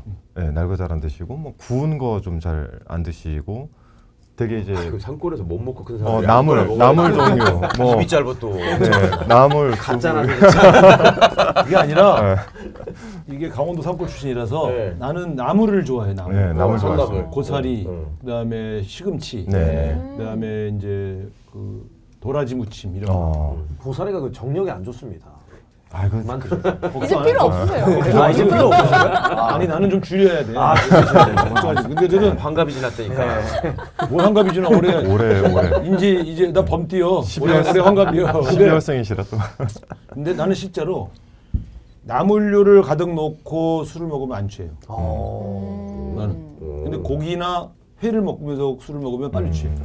희한하네요. 그게 어릴 때부터 이게 혹시 나한테 맞는 음식이 나물류. 그래서 비빔밥을 이렇게 도시락 중에 비빔밥을 넣어드리면 그건 또 괜찮아요. 나 비빔밥 좋아하지. 예. 그러니까 식성이 좀 비슷하죠. 산골 출신들. 그 나랑 비슷하면 네. 오뎅국 이런 거, 오뎅탕. 좋아합니다. 아주 좋아요. 요즘 어묵탕이라고 하는데 어묵탕 좋아합니다. 네. 나랑 비슷하구나. 네. 좀 참고하시면 되겠네요. 그런 것까지도 어떤 거 좋아하시는지. 그런 것까지도 날 잘 몰라 그래. 네. 어쨌든 그 후보의 특히 대선 후보의 일정이 거의 뭐랄까 지옥 같은 지옥 훈련 같은 그럴 것 거. 같아요. 진짜 빡셀 것 거의 같아요. 그럼 그걸 하나 아침을 몰라. 그래서 보통 옛날에 네. 김대중 대통령은 점심 식사를 하시고 차로 이동하는 그 짧은 시간에 주무시잖아요. 쪽잠을 자요. 네. 15분, 20분. 근데 이게 아주 건강에 좋거든. 근데 이제 이거 안 보고 이거 보고 있으면 굉장히 피곤한데. 좀 주무시게 그래서 하세요. 빼사. 수행실장이 빼사. 계속 근데 보면 거북목 됩니다. 윤석열은 술을 뺐고 근데 침대 밑에서 휴대폰 7개 나오고. 진짜 그 정도로 휴대폰에 오는 정보를 다 보느라고 아니 나도 네. 주변에 사람들 물어봤더니 답변이 온다는 거야. 네, 답변이 와요. 이걸 설마 읽을까 싶은데 답변을 보내니까 짧게라도. 오, 이거 봤네. 막 이제 이런 약간 네. 희열이 있더라고 그 사람들이. 근데 내가 후보 괴롭히지 말라고 보내지 말라고 필요할 때 아니면. 왜냐면 이 성실하니까 계속 보고 이걸 답변하다 보면 되게 피곤하다. 차 안에서라도 잠깐 휴식을 취해. 네. 네, 알겠습니다. 그래서 지금 보면은 지지율이 굉장히 이제 많이 뒤집혔잖아요. 뭐 이재명 후보 입장에서는 이거는 윤석열의 데드크로스지 나의 골든크로스가 아니다라고 얘기를 하고 있긴 하지만 그래도 선거운동 다니고 하다 보면 그런 민심이 변하는 게 되게 가파르게 느껴질 것 같은 생각이 들거든요. 어떠세요? 평범한 얘기라면은 메타버스를 타고 처음 이제 메타버스 타기 전에 갔던 데가 대구. 그것도 굉장히 핫한 서문시장을 들어갔는데 처음에 서문시장을 가면은 저는 이제 선행을 같이 해요. 선행을 같이 해서 후보가 출발할 때 같이 출발해서 빨리 가가지고 한 10분 전에 도착을 해서 후보가 내리는 지점에 있는 위치들을 좀 정리를 합니다. 왜냐면 카메라가 받았을 때 그 이미지가 그날 저녁 뉴스에 나가니까. 그거를 정리하러 딱 들어가는데 선행팀이 전화를 했어요. 전화해서 상황이 어떻습니까? 그랬더니 빨리 오셔야 되겠다는 거예요. 그래서 여기 아무래도 막 계란 던질 준비하고 있구나. 그 생각을 하고 달려 들어갔는데 너무 놀랐어요. 왜요? 지지하는 분들이 많이 와 계셔서 동원한 줄 알았어 처음에. 에이 동원했겠지. 이 앞부분 일부는 동원을 했죠. 우리끼리 솔직히 얘기해. 앞부분은 동원을 했죠. 근데 진짜 시장 안쪽까지 제가 차 위에 이렇게 올라가서 보잖아요. 저 안쪽에는 제가 봐도 그냥 애들 데리고 구경 나온 분들인 거예요. 다. 근데 신기하더라 진짜 그 예. 고향 어드밴티지가 있더만요. 있어요. 예. 그래서 서문시장 돌면서 저희가 원래 계획했던 거리에 반도 못 갔어요. 반도 못 가서 경호팀이랑 옆으로 꺾어서 으로 뺐죠. 위험해가지고. 상호 형 강원도 가면 잘 안 먹어주던데. 통합 때까지는 참 어떤 근데 이게 지금 왜 중요하냐면 나처럼 대선을 많이 치러본 사람들은 대구 서문시장 그러면 한숨이 팍 나요. 김대중 대통령은 유세를 못했어요. 아예. 유세차를 못 대게 했어요. 시장 상인들이. 어디라고 들어왔냐. 그래서 유세를 못했어. 노무현 대통령은 유세차를 댔는데 연설을 하는데 그 유세차 앞에 우리 운동원들과 우리 당원들 일부 빼고는 아무도 안 와 있는 거예요. 시장 안에서 이렇게 보고 있는 거예요. 그래서 우리 당원들이 가서 나와서 좀 들으시죠 했더니 찍혀요.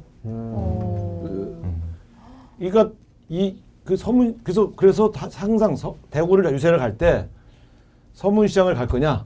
그럼 대부분 거기는 가도 힘드니까 서문시장 가지 말고 그 대구의 이제 쌍대 시장인 그 딴 시장을 가자 이렇게 해서 그렇죠. 그래서 항상 지금 말씀하셨지만 가면 오지 말라고 했는데 가서 하면 계란 맞을 수도 있다, 네. 물 뿌릴 수 있다 이런 걱정들이 있었는데 이번에 우리 후보가 저 대구 서문시장 갔다 와서 내가 걱정 좀 하고 나도 이렇게 하면 봤는데 인파가 그냥 쫙 했길래 깜짝 놀랐어 진짜. 오, 어마어마했어요. 동원 많이 했네 난 이제 그게 아니구나.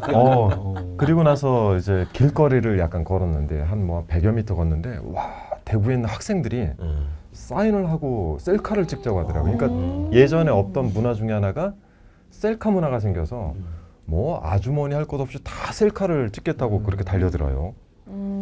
그게 굉장히 좀 특이한 점이에요. 그러니까 저는 저쪽에 전라북도 얘기를 들어보니까 메타버스가 가셔가지고 네. 장수, 진안, 무주 이쪽을 돌았던 네네네, 그게 무진장. 역사상 한 번도 대통령 후보가 온 적이 없는 맞습니다. 시골이야. 오지라서 안 가네. 네. 오지니까 원래 그렇다면서요. 대통령 후보는 이렇게 원래 다니는 동선이 네. 있대요. 그리고 조금 그렇게 작은 데는 부인들이 원래 가가지고 이렇게 조금씩 메꾸신다더만. 아니면 이제 저 같은 사람이 대신 가서 후보 대신 아. 왔습니다. 아. 이렇게 하면 네가 후보냐? 이제 이렇게 근데 하여튼 그런 데에 처음 대통령 후보가 나타나가지고 맞아요. 난리 났다. 그 사람들이 진짜 좋아해. 무주가 되게 놀랐다고 하더라고. 네. 그리고 이번에 하면서 새로 생긴 것 중에 하나가 즉석연설. 이 즉석연설의 그러니까 처음 시작된 데는 부산이에요. 부산인데 정말 아무것도 준비 안 하고. 아무것도 준비가 안 됐는데 왜냐면 갑자기 마이크를 쓰면 선거법 위반이에요. 그렇죠. 그러니까 갑자기 계단이 하나 보이니까 계단 쪽으로 막 가더니 사람들을 뚫고 거기서 이제 여러분이 언론이 돼주십시오라는 연설을 거기서 한 거예요. 그 다음 날이 거창군이었는데 거창은 그 저희가 공공병원 하나를 거쳐서 한 150m를 걸어 나오면 거기 이제 그 시내가 있어요. 네. 로터리가 없고 시내가 있고 시내를 걷는 거였는데 거창 군청 옆에 약간 작은 광장과 연단 비스무리한 게 있는 거예요. 그래서 저희가 일정팀하고 논의를 해서 걷는 거 빼고 사람들이 다 따라올 테니까 여기 연단쯤에서 사람들하고 악수하다 보면은 모여들 테고 그때 연단 위로 밀어 올리자. 그래서 이제 그 연단 연설이 시작이 됐고 그리고 나서부터는 저희가 그 시장에 가면 박스 같은 걸 막 구하죠. 미리 구해가지고 괜찮은지 뭐 사거리나 이런 데다 미리 배치를 해놓고 있다가 혹시 연설할 기미가 보이면 박스를 막 밀어 넣어가지고 올렸죠. 박스가 무슨 역할을 하는 거예요? 그 위에 올라가서 올라가야 높이? 보이니까. 네네네. 아. 그게 노무현 대통령이 부산에 처음 출마했을 때 네. 소주 박스 있잖아. 소주 박스. 네네 그겁니다. 맥주 박스 네. 거꾸로 뒤집어 놔서. 네. 그래서 그게 이제 거기서 연설하신 장면들이 많이 남아 있어요. 네네. 네네. 근데 어쨌든 이제 이분이 우리 당으로서는 TK 출신 후보가 처음이에요. 네. 네. 근데 그게 지금 TK에 영향을 미치고 있어요. 근데 우리가 보면 이런 거 아닙니까? 호남은 지난번에는 우리 문재인 후보가 전남에서는 59.5%, 전라북도에서 64% 정도 득표를 했어요. 네. 안철수가 많이 가져갔어요. 안철수가 35%씩 가져갔어요. 그러니까 이게 뭐냐면 그 이전에 노무현 대통령, 김대중 대통령, 그다음에 정동영 후보보다 적게 나온 거예요. 네, 그렇죠. 근데 이번에는 문재인 대통령보다는 호남에서 득표를 더 할 것이다. 그렇죠. 이렇게 보는 거고요. 네, 더 나오죠. 그다음에 TK에서도 더 나온다. 그렇죠. 네. 우리 지역에 구의원이 안동 분이 있는데 그분이 2주에 한 번씩 아버님 뵈러 내려가는데 나한테 이미 한 달 전인가 안동은 이미 디비졌다. 오. 그래서 내가 에이 무슨 그게 아무리 우리 당 부의원인데 이렇게 또 나한테 듣기 좋으라고 그랬더니 아닙니다. 하면서 그 자기 아버지도 그렇고 다 보수였는데 안동 사람 나왔는데 네. 당연히 찍어야지. 그래서 안동 자체 인구는 많지 않지만 네. 안동이 더 나올 거다, 이길 거다. 그래서 네. 내가 아니 이기는 까지는 바라지 않아도 비슷하게만 나와도 이건 정말 역사다. 이 TK 지역에서 표가 더 지난번보다 무조건 더 나온다고 봐야 돼. 문재인 후보가 더 나온다고 더 보면 나오죠. 30%가 넘는 거지. 경기도는요 문재인 후보가 2012년도에 졌던 곳이에요. 경기도에 졌어요. 네. 인구가 제일 많은데 이 사람 경기도 도지사 출신으로서 그것도 그 연고가 있고요. 그렇죠. 네. 지금 문제는 서울이에요, 서울. 그러니까 다른 지역은 문재인 대통령이 얻었던 표보다 더 얻을 가능성이 꽤 있어요. 그래서 저는 이제 전국 지표 조사만 보고서 사람들이 얘기하지만 보통 그 표 계산하는 사람들은 지역별로 지난번보다 더 나올지 늦게 나올지 비교해 가면서 이렇게 분석을 해봐야 되거든요. 그래서 우리 보통 어떻게 하냐면 각 지역의 판세를 볼 땐 중앙 여론조사 기관에서 1000샘플 한 거 안 봐요. 아, 그 지역 언론에서 그 지역만으로 하는 아. 지역 언론이 지역만 하는 경우가 있어. 네. 그 지역만 1000샘플이니까 그거를 구해서 보면 중앙에서 나온 거랑 네, 틀려요. 네. 그래서 그런 걸 좀 보는데 저는 이재명 후보가 그 지금 지지율 상승세가 의미가 있는 게 전 지역 전 계층에서 상승하고 있거든. 이런 경우가 매우 드물어요. 아하. 그래서 저는 이거 굉장히 추세가 좋다. 네. 네, 그래서 이 물 들어올 때 놓줘야 돼요. 네. 그러면 상대 후보는 전 지역 전계층에서 빠지고 있다. 빠지고 있어요. 그것도 신기한 경우예요.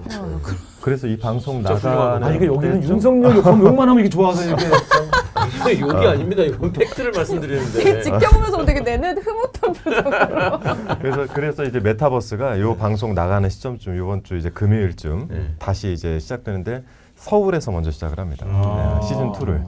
그 우상호가 떴다 기억나시죠? 네. 이 셀카 들고 다니셨던 거 비슷한 것도 하고. 아 그래요? 네. 왜 내가 한 것만 따라 할까요?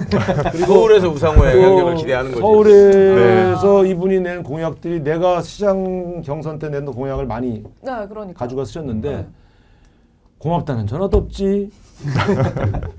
미안하다는 전화도 없지. 문자 하세요. 아이고, 답장한다. 괴롭히게 하면 안 돼. 이제 서울시장 되시면 그때 이제 좀 겸사해 주시니까. 근데 자꾸 비웃는 것처럼 느껴지지? 진심이 아닌 것처럼. 누구보다 우 시장님의 탄생을 기원한 사람입니다. 진짜 우 시장님 지금 필요해요 정말. 그러니까요. 우 시장이라니까 뭐 한우 시장 같아요. 우상호 시장님. 이렇게. 아니 여태까지 우 씨가 각광받는 데가 경찰밖에 없었거든. 우순경 뭐 이런 것 때문에 우 시장으로 시장. 한번 네. 우 씨의 역사를 아, 이거 한번 통합을 쇄신하셔야죠. 통합에 대한 회의가 갑자기 네. 그래서 이제 이 수행실장 사실은 자기 선거도 힘들지만 남이 선거 도와주는 게 힘들 텐데 수행실장 그 64일도 굉장히 앞으로 60일 아유, 고생 좀 하시거든요. 네. 60일 정도 남았는데 그럼 지금 시점에 이제 민주당이 이 기세를 몰아서 승리할 수 있는 그런 전략이라든지 민주당이 좀 주의해야 하는 부분들 어떻게 보시나요? 그 지금에 있는 지지율이 30% 중후반대에서 40% 초반대를 이렇게 등락을 거듭하고 있잖아요. 지금 선거하면 민주당이 이기죠. 안철수 계속. 나오면. 안철수가 계속 안철수가 안 나오면 버텨주면. 그러니까 근데 이 베이스를 올려야 돼요. 음. 그러니까 20% 중후반대에서 20% 중후반대에서 30% 중반대에서 30% 후반대까지 지금 세 차례 그러니까 우리가 에베레스트 산을 오르면 베이스 캠프를 중간중간에 챙기잖아요. 여기서 이렇게 올리고 이렇게 올리고 이제 이 지지율이 하다가 조금 올라가서 이게 떨어지면 위험하고 가서 유지만 해도 이게 성공해요. 베이스를 하나 올리는 거니까. 네. 그럼 뭐냐면 그 3, 4%씩이 따라왔다는 거거든. 이 대선에서 3, 4% 지지율을 올리는 게 정말 힘듭니다. 그렇죠. 그러니까 내려가기는 쉬운데 올리기가 어렵거든요. 근데 이 베이스가 지금 3단계로 올려왔어요. 여기서 승기를 잡으려면 40% 초중반대로 딱 진입하면 이제 승기를 잡는 거예요. 왜냐하면 이번 대선은 47.5% 득표하면 이겨요. 네. 접전이지만 48% 이기면 조금 여유 있고 네. 그렇기 때문에 막판에 올리려면 40% 초중반이 있어야 막판에 3, 4%를 갖다 붙일 수가 있는 거죠. 그래서 그러면 이건 뭐냐면 이제부터는 타겟팅을 하는 거예요. 이제부터. 왜냐면 전통적 지지층이 문재인 대통령 지지층과 거의 흡사할 정도 수준이 왔다는 거거든. 이재명 후보의 지지가. 그러면 여기서 이제 소위 말하면 부동층을 붙이는 거니까. 그러면 지금부터는 이 부동층 무당파에 대한 공략을 1월 내내 했죠. 그래서 베이스를 하나 더 올리려면 이제 우리 전통적 지지층은 총 결집됐다고 보고 이분들을 모셔와야 돼요. 걱정 안 합니다 저는. 그거는 분명히 김건희 씨가 등장해서 올려줄 거예요. 아니, 내 말대로 안 되나 보세요. 김건희 씨가 등장을 올라간다. 언제 합니까? 네. 근데 합니다.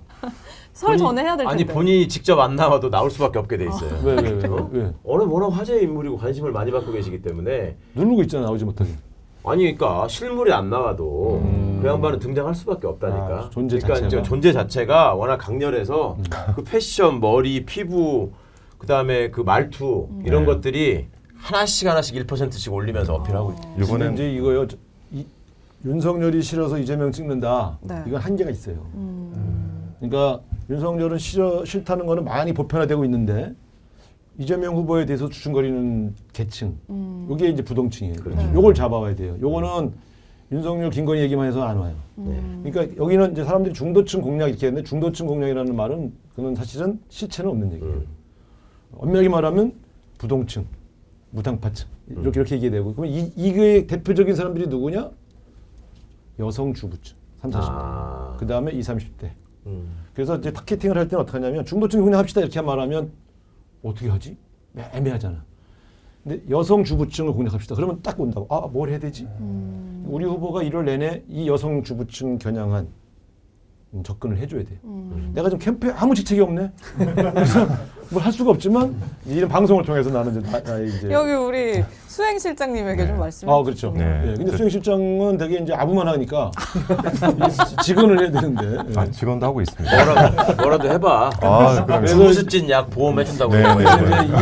20대의 초중반, 20대 초중반과 3, 40대 여성 주부층 수도권 이 공략에 성공하면 3, 4%가 올라가요. 그러니까 이제부터 한 달은 여기만 공략하는 거죠. 아, 네.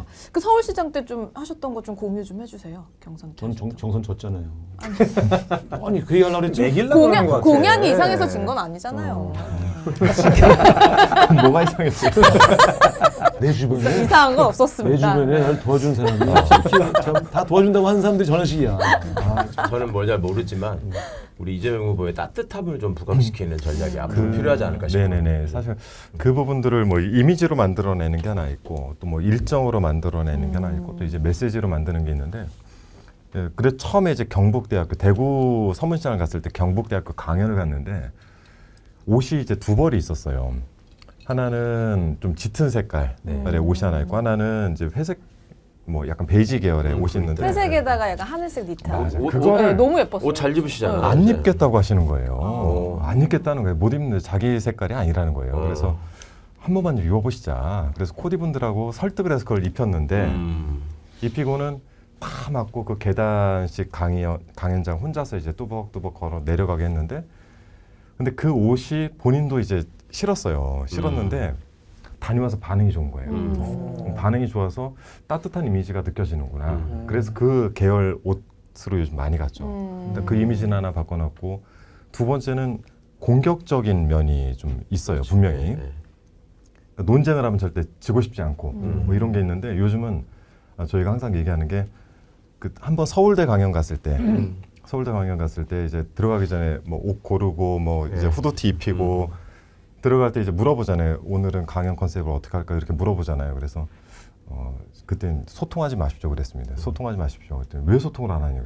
소통하시면 20분씩 얘기하시니까 답변을 20분씩 하니까. 길어진다. 그래서 경청하고 공감만 하고 넘어가도 5분씩 걸립니다. 오늘은 좀 질문을 많이 듣게 경청하고 공감하시죠 그랬는데 습득력은 참 좋은 것 같아요. 그러니까 이거를 반복하면서 본인이 계속해서 0점 조정을 하는 것 같은 느낌이 좀 들고 그래서 아마 일정으로 조금 더 잘 엮으면 따뜻한 거를 좀 보일 수 있는 그런 기회가 좀 많아지지 않을까. 그 사실은 이 우상호 선배님 같이 이런 분들이 굉장히 깔끔하고 이게 도시적인 이미지지만 얘기를 나눠보면 되게 따뜻함이 느껴지는 인간적인 따뜻함이 이게 이제 산골 출신들의 특징이에요. 그러니까 그걸 살려줘 아니 남을 좋아하시는 분들. 우리 이재명 후보도 그 어머니 얘기 옛날에 나는 개인적으로 만났을 때 그 어머니 얘기를 내가 물어보고 들은 적이 있었는데 그런 얘기를 하면은 본인이 이렇게 눈물이 글썽글썽 해가지고 얘기를 해요. 맞아요, 맞아요. 네. 그 너무너무 그 따뜻한 추억들이 있어. 네. 그런 것들을 좀 이렇게 사람들이 알아야 되는데. 네. 그러니까 그 이해찬 대표님도 처음에는 이재명 후보 이상한 사람인 줄 알았다고 그러셨잖아요. 그러니까 그게 이 기레기들의 농간에 넘어간 거예요. 이해찬 의원님도 대표님도. 예. 근데 지금 이제 저한테 이제 말 끝내라고. 나 지금 마무리 멘트 해야 된다고 알겠습니다. 받는 말. 아니, 오랜만에 어쨌든 내 대사가 있는데 그래서 말이야. 우리가 언론이 돼야 됩니다, 여러분. 이런 따뜻한 저도 좀 이미지들. 바꿔주세요. 나도 네. 이쪽 조원진이라고 하는 사람.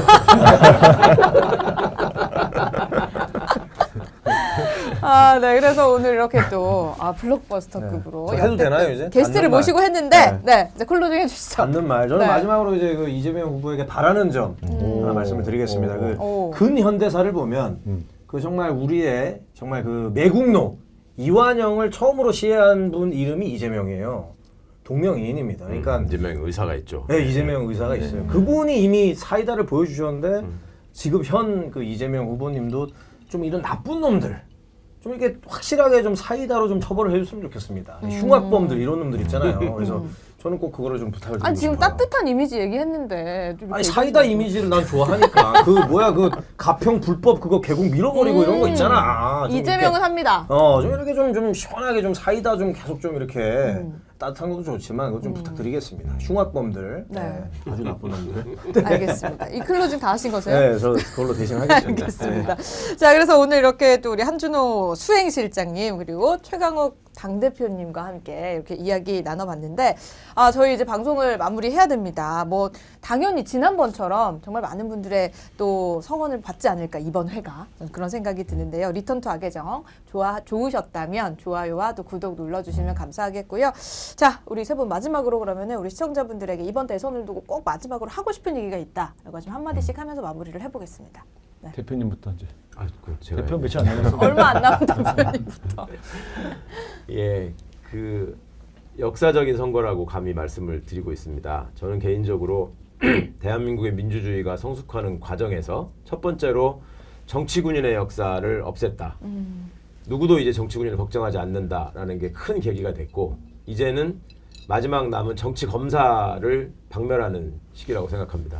그래서 다행히도 정치 검사가 가지고 있는 모든 특성의 결합체가 지금 후보로 나와서 돌아다니고 있으니 잘 관찰하시고 이번에 역사적인 전기를 반드시 만들어 주시길 기대하고 또 당연히 그렇게 될 거라고 믿겠습니다. 네. 감사합니다. 네. 그렇습니다. 이번 대선 네, 어느 때보다 마지막까지 누구를 중요하죠. 저격하시는데. 야, 목표 한 놈만 팬다. 정확하시거든요. 아, 네, 한준호 실장님. 최강욱 대표님이 칼이라면 저는 약간 방패 쪽인데 네. 저는 이 악의정 시작을 했을 때의 그 느낌이 오늘 좀 났어요. 나서 굉장히 좋고 사실 우상호 선배님이나 이제 김대범 씨도 오랜만에 보고 좋았는데 선거 얘기하기 전에 우상호 우나이퍼 TV 10만 만들기 한번 좀 해주셨으면 좋겠습니다. 되지 않았어요, 지난번에? 제가 3프로 TV 500만 얘기했을 때 안 되는 줄 알았는데 되더라고요. 네, 우상호 처음에 500만 얘기 있었어요? 네네. 그럼 우나이퍼 TV에 후보님 한번 나와주시면 안 되나요? 한번 저 우나이프 10만 넘지 않았어요? 이게 두 개가 있어요. 두 개가. 두 개야. 우상호 TV가 넘은 거야. 우나이퍼는 안 네. 넘고. 네. 네. 저는 뭐 수행실장 맡아서 64일째 하고 있고 이 방송 보실 때가 66일째인데 이제 반 넘어갔죠. 네, 나머지 부분들은 여러분의 몫이라고 저는 생각을 하고 저는 옆에서 열심히 후보가 안정감을 느낄 수 있도록 잘 마무리하고 3월 9일에 이 두 분 모시고 밤새도록 술을 마실 수 있도록 하겠습니다. 네, 마지막으로 우상호 의원님. 저도요? 네. 아니 뭐 저는 우리 최강욱 대표님 나와주셔서 감사드리고 벼락 출세한 우리 한준호 실장님, 그 저기 책임지세요 대표 그 후보의 건강, 네. 그다음에 심기 관리, 이게 굉장히 중요합니다. 그 후보가 이 멘탈이 흔들리지 않도록 도와주는 게 수행실장 역할인데 잘 해주셔서 이게 역사적인 임무들이거든요. 그러니까 잘 해주시고 저는 뭐 특별히 할 일이 없어서 계속 저 방송 출연하면서 외곽에서 후보 돕는 일을 하고 있는데 우나이퍼 TV 하셔야죠. 네, 연예별 TV 하고 저는 이 대선에서 뭔가 이 대한민국의 미래가 결정된다는 그런 긴장감 놓치지 않고 네. 여론조사 조금 좋아졌다고 해벌쭉 안 웃고 더 긴장하면서 갈 수 있도록 그렇게 또 노력하겠습니다. 네, 이 선거와 골프는 고개를 쳐드는 순간 진다고 지지자분들이 그 열심히 처가 외치고 들어야 있는 돼? 꼭. 그리고 처가 들어요. 처가 포인트입니다. 그래서 끝까지 해서 꼭 이번 대선 또 역사적인 대선에서 승리를 할 수 있기를 바라면서 자 아쉽지만 저희 신년 특집으로 구성해봤던 리턴 투 악의정 여기서 마치겠습니다. 이번 대선에서 승리한다면 그때는 우리 두 분과 그 후보님 그때는 이제 뭐 대통령이시죠? 같이 좀 모시고 할 수 있을까요? 어떻게 생각하세요? 당연히 할 수 있죠. 네, 네. 할 수 있나요? 제가 약속해 꼭 주시는 제가 건가요? 모시겠습니다. 아 우나이퍼 네, TV에 네, 네. 아 알겠습니다. 이렇게 목 잡아가시네. 요즘은 자연스럽게 합니다. 유행이요. 운전하시는 분한테 조용히 얘기해서 저는 그때도 추리링 입고 옵니다. 네. 뭐라고 하지 마세요. 한결같은 모습 한결같이 기대하겠습니다. 그냥. 예. 여러분 그러면 대선 승리 특집도 한번 기대를 해주시고요. 저희는 오늘 여기서 마무리하도록 하겠습니다. 자 지금까지 진행해 박지 김대범이었습니다. 네 그리고 게스트 국회의원 최강욱 한준호 의원님 그리고 우상호 의원과 함께했습니다. 저희는 다음 주에 찾아뵙겠습니다. 고맙습니다.